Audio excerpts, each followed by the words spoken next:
Okay, you know how every now and then you just stumble around something online that doesn't quite make sense?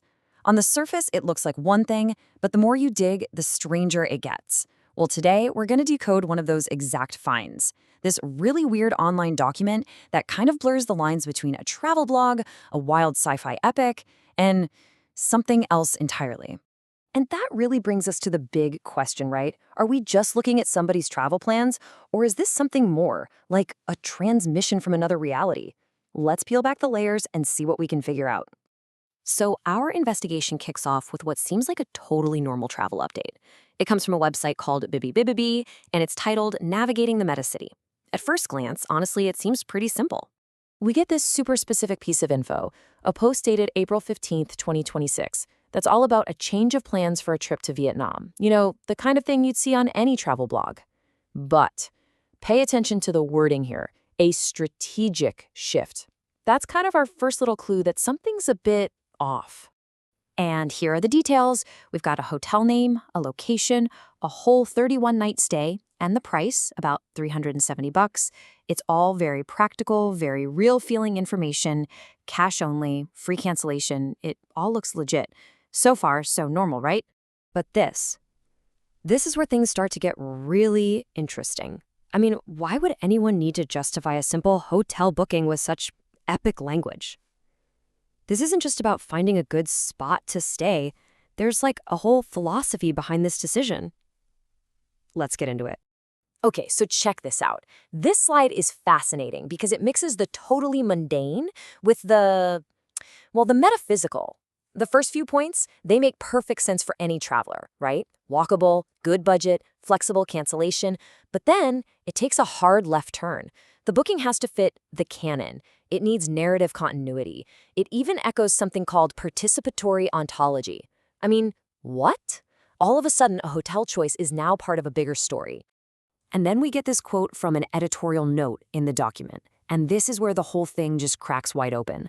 This isn't just a trip adjustment. It's a lived enactment of something called Structured Multiversal Interactions. The author is straight up telling us their real-world actions are basically a performance, a reflection of some much, much bigger idea. So what is this central philosophy? What on earth are Structured Multiversal Interactions, or SMI as they call it? Well, the document actually lays out a whole framework for us. So SMI is basically this bridge between the everyday and the epic. It's a worldview where your normal choices, like booking a hotel, are actually meant to mirror this grand, almost mythic story. It's all about making your real life line up with a narrative of resilience and adaptability. And this slide just illustrates that principle perfectly. The traveler canceled a booking in the isolated District 9 and then rebooked in the much more immersive District 1.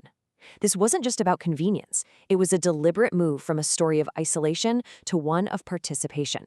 The physical move is meant to reflect a philosophical one. So, if this travel plan is part of a bigger story, what is the story? Well, it turns out this whole canon thing isn't just some abstract idea.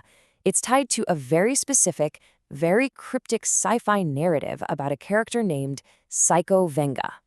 Yeah, buried on the site is this 8-chapter summary. So Saikou Venga is this being who comes out of a rift between realities and he can see the universe is collapsing. He's hunted, he can bend the multiverse, but it costs him dearly.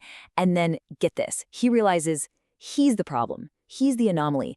And the story ends with him just standing there, defiant, as everything falls apart. It's a total classic epic hero's journey. And this is where it all finally clicks. The traveler booking that room in District 1 isn't just finding a place to crash. They're role-playing. They're literally enacting Saikou Venga's journey of resilience, of moving from being alone to being part of something, of standing defiant in their own small way. So that brings us to the final piece of the puzzle. Who is behind all of this, and what is the ultimate goal? Is this just one person's really elaborate travel diary, or is it something more? Well, the site credits a Dr. Melvin Sewell from the, get this, Cosmic University of Echo Rift Studies IX. I mean, the titles are obviously as fantastical as the story. And look at the copyright. It doesn't belong to the author.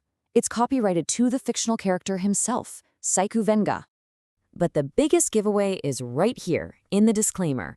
The entire project is described not as a blog or a story, but as mythic infrastructure, cinematic indictment, and sovereign broadcast. I mean, wow. That is some very deliberate, very complex language that's pointing to a much bigger ambition. So what does it all mean? Well, we're not looking at a blog at all. This is just one piece of something much, much bigger. It's part art installation, part transmedia story, maybe part alternate reality game. That term, sovereign broadcast, suggests it's an independent signal, and diagnostic tool makes it sound like it's designed to test something, maybe about the world, or maybe about us, the people reading it. Which leaves us with one last question to chew on. What do you even call something like this? Is it a piece of conceptual art? Is it an incredibly elaborate game? Or are we watching the birth of a totally new kind of myth for the digital age, one that's asking us to live out its story in our own lives? What do you think?